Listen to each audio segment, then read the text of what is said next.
Hello everyone. First question. A pesticide is sprayed on a food crop. The food chain is, so food chain food crop, adana rat consume madutte, adana snake consume madutte. A pesticide is sprayed on a food crop. The food chain is food crop, rat, snake, hawk.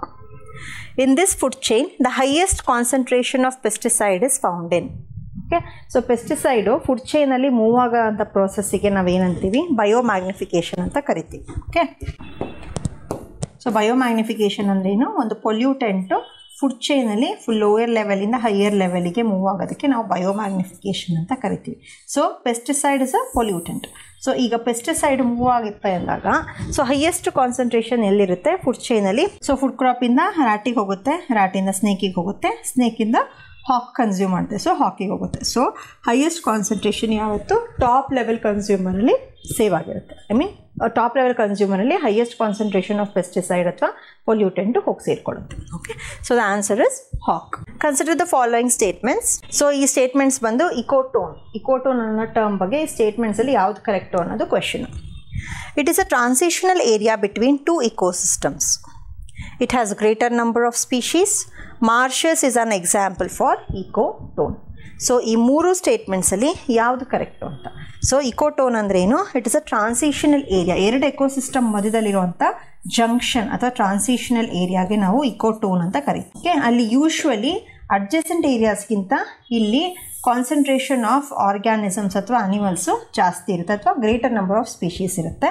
So marshes, deltas, estuaries, desert ಇವೆಲ್ಲ they are examples for ecotones. Okay, mangroves, wetlands, ಆಮೇಲೆ marshes, swamps ಇದೆಲ್ಲದುವೆ they are examples for ecotones. ಯಾಕಂದರೆ ಅವು ಎರಡು adjacent ecosystems ಮಧ್ಯದಲ್ಲಿ ಇಂಥ ಪ್ರದೇಶಗಳು ಬರ್ತವೆ. Okay, so all the three statements are correct. Consider the following ecological pyramids of the ecosystem. So ಮೂರು ಥರ ಇಕಲಾಜಿಕಲ್ ಪಿರಮಿಡ್ಸ್ ಇರುತ್ತೆ, ಆ ಮೂರನ್ನು ಕನ್ಸಿಡರ್ ಮಾಡೋಣ.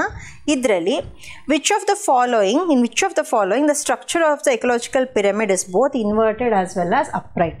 ಸೊ ಇಕಲಾಜಿಕಲ್ ಪಿರಮಿಡಲ್ಲಿ ಈ ಮೂರರಲ್ಲಿ ಯಾವುದು ಇನ್ವರ್ಟೆಡ್ ಆಗೂ ಇರುತ್ತೆ, ಅಪ್ರೈಟ್ ಆಗೂ ಇರುತ್ತೆ ಅಂತ. So we all know that pyramid of energy is always upright. Okay, so pyramid of energy ಅಂದರೆ ಎನರ್ಜಿ ಯಾವತ್ತು ಲೋಯರ್ ಲೆವೆಲಿಂದ ಹೈಯರ್ ಲೆವೆಲಿಗೆ ಹೋಗುತ್ತೆ ಎನರ್ಜಿ.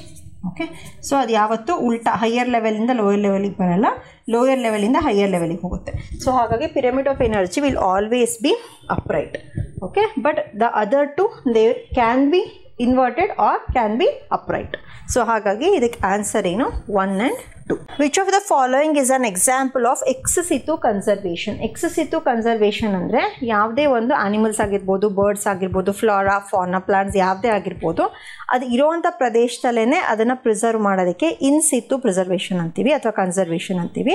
ಅದನ್ನು ಬೇರೆ ಕಡೆ ತೊಗೊಂಡು ಹೋಗ್ಬಿಟ್ಟು ಅದನ್ನು ಕನ್ಸರ್ವ್ ಮಾಡೋದಕ್ಕೆ ಎಕ್ಸ್ ಸಿತು ಕನ್ಸರ್ವೇಷನ್ ಅಂತ ಕರಿತೀವಿ. ಓಕೆ, ಸೊ ಇದರಲ್ಲಿ ಎಕ್ಸ್ ಸಿತು ಕನ್ಸರ್ವೇಷನ್ ಯಾವುದು ಅಂದರೆ ಬಯೋಸ್ಪಿಯರ್ ರಿಸರ್ವ್ಸ್ ಅಂದರೆ ಅದರಲ್ಲಿ national parks, wildlife sanctuaries ಎಲ್ಲ ಬರುತ್ತೆ ಬಯೋಸ್ಪಿಯರ್ ರಿಸರ್ವ್ಸಲ್ಲಿ. It is a greater part of the ecosystem. Okay, so it is a greater part of the biosphere. Okay, so ಇದು ಅದು ಎಲ್ಲಿರುತ್ತೋ biosphere reserves ನಾವು ಅಲ್ಲೇ ಕನ್ಸರ್ವ್ ಮಾಡ್ತೀವಿ. ನ್ಯಾಷನಲ್ ಪಾರ್ಕ್ಸ್, ಸೊ ಇದು ಎಲ್ಲಿರುತ್ತೆ ಅಲ್ಲೇ ಕನ್ಸರ್ವ್ ಮಾಡ್ತೀವಿ. ವೈಲ್ಡ್ ಲೈಫ್ ಸ್ಯಾಂಚುರೀಸ್ ಇದು ಎಲ್ಲಿರುತ್ತೆ ಅಲ್ಲೇ ಕನ್ಸರ್ವ್ ಮಾಡ್ತೀವಿ ನಾವು. ಬೊಟಾನಿಕಲ್ ಗಾರ್ಡನ್ಸ್ ಅಂದರೆ ಫಾರ್ ಎಕ್ಸಾಂಪಲ್ ಇವಾಗ ನಾವು ಏನು ಪಾರ್ಕ್ಸ್ ಅಂತ ಏನೇನು ಮಾಡ್ತೀವಿ ಸಿಟೀಸಲ್ಲಿ ಆಗಿರ್ಬೋದು, ಔಟ್ಸ್ಕರ್ಟ್ಸಲ್ಲಿ ಆಗಿರ್ಬೋದು, ಸೊ ಅಲ್ಲೇನು ಮಾಡ್ತೀವಿ ನಾವು ಬೇರೆ ಕಡೆಯಿಂದ ಬೇಕಾಗಿರುವಂಥ ಇಂಪಾರ್ಟೆಂಟ್ ಪ್ಲಾಂಟ್ಸ್ ಅಥವಾ ಟ್ರೀ ಸ್ಪೀಶೀಸ್ನ ತೊಗೊಂಡು ಬಂದು ನಾವು ಆ ಪಾರ್ಕ್ಸಲ್ಲಿ ಅಥವಾ ಗಾರ್ಡನ್ಸಲ್ಲಿ ಬೆಳೆಸ್ತೀವಿ ಅಲ್ವಾ. ಸೊ ನರ್ಸರಿಯಿಂದ ನಾವು ಸ್ಯಾಪ್ಲಿಂಗ್ಸ್ನ ತೊಗೊಂಡು ಬಂದು ನೆಟ್ಬಿಟ್ಟು ಬೆಳೆಸ್ತೀವಿ. ಸೊ ಇದನ್ನು ನಾವು ಬೊಟಾನಿಕಲ್ ಗಾರ್ಡನ್ಸ್ ಅಂತ ಕರಿತೀವಿ. ಸೊ ಬೊಟಾನಿಕಲ್ ಗಾರ್ಡನ್ಸ್ ಅಂದರೆ ಆಚೆಯಿಂದ ನಾವು ತೊಗೊಂಡು ಬಂದು ಒಂದು ಕಡೆ ನಾವು ಕನ್ಸರ್ವ್ ಮಾಡ್ತೀವಿ ಪ್ಲಾಂಟ್ಸ್ ಅಥವಾ ಟ್ರೀಸ್ನ.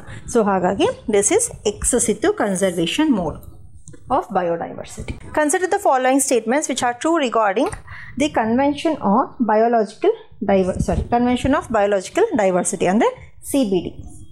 It is a legally binding treaty. It is an outcome of the Earth Summit held in the year 1992.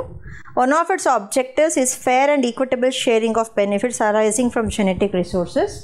CBD Secretariat is located at Geneva. So it is a legally binding treaty. ಹೌದು, ಇದನ್ನು sign ಮಾಡಿರುವಂಥ ಎಲ್ಲ ಕಂಟ್ರೀಸುವೆ ಇರೋದು ಏನೇನು rules and regulations ಇರುತ್ತೆ ಅದನ್ನ follow ಮಾಡಲೇಬೇಕು. It is an outcome of Earth Summit held in the year 1992. So Earth Summit ಏನಾಯಿತು in Rio de Janeiro, Brazil. Okay, so that is Earth Summit.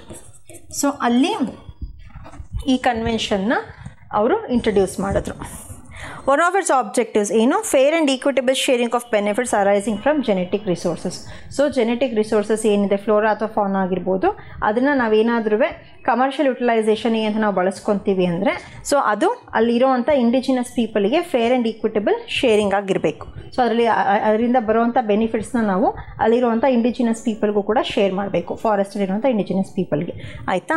So that is equitable, fair and equitable sharing of benefits arising from genetic resources. So ಇದ್ರ ಜೊತೆ ಇದನ್ನು deal ಮಾಡೋದು ಯಾವುದು ಅಂದರೆ Nagoya protocol. Nagoya protocol, it is a part of CBD. Okay. Last one, CBD Secretariat is located at Geneva. So this statement is wrong. So CBD Secretariat Geneva, Switzerland alilla, but it is in Montreal, Canada. So conventions, so IUCN, UNEP, UNDP ಈ ಥರ ಎಲ್ಲ ಕನ್ವೆನ್ಷನ್ಸು plus ಅದರದ್ದು head quarters ಎಲ್ಲೆಲ್ಲಿದೆ ಇದನ್ನು ಕೂಡ ನೀವು ತಿಳ್ಕೊಂಡಿರಬೇಕು. So fourth statement is wrong. So ಹಾಗಾಗಿ answer ಬಂದು 1, 2 and which of the following protocol deals with matters related to living modified organisms. Okay, so ಅದರಲ್ಲಿ ನಗೋಯಾ ಪ್ರೋಟೋಕಾಲ್, ಕಾರ್ಟೆಜಿನಾ ಪ್ರೋಟೋಕಾಲ್ ಇವೆರಡು they are part of convention on biological diversity CBD. Montreal Protocol and Kyoto Protocol. So ಇದರಲ್ಲಿ answer ಬಂದು Cartagena Protocol. Cartagena Protocol on biosafety.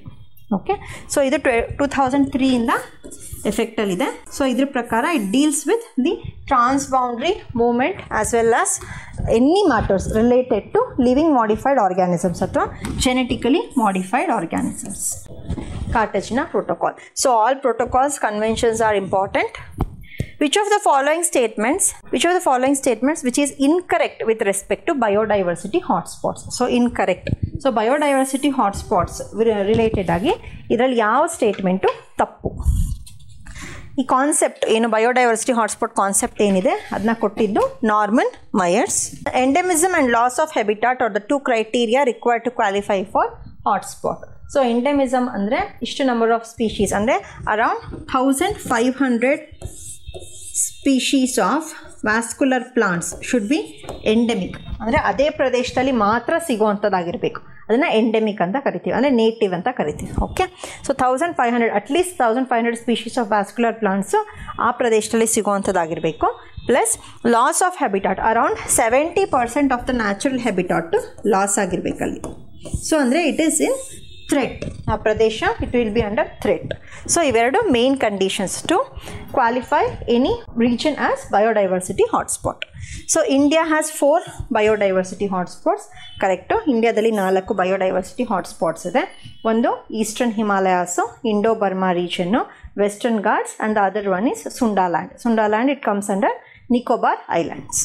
Okay, there are 46 biodiversity hotspots in the world. So which of the following statements is incorrect ಅಂದರೆ D. ಯಾಕಂದರೆ ವರ್ಲ್ಡಲ್ಲಿ 36 biodiversity hotspots ಇದೆ, 46 ಇಲ್ಲ. So the answer is D.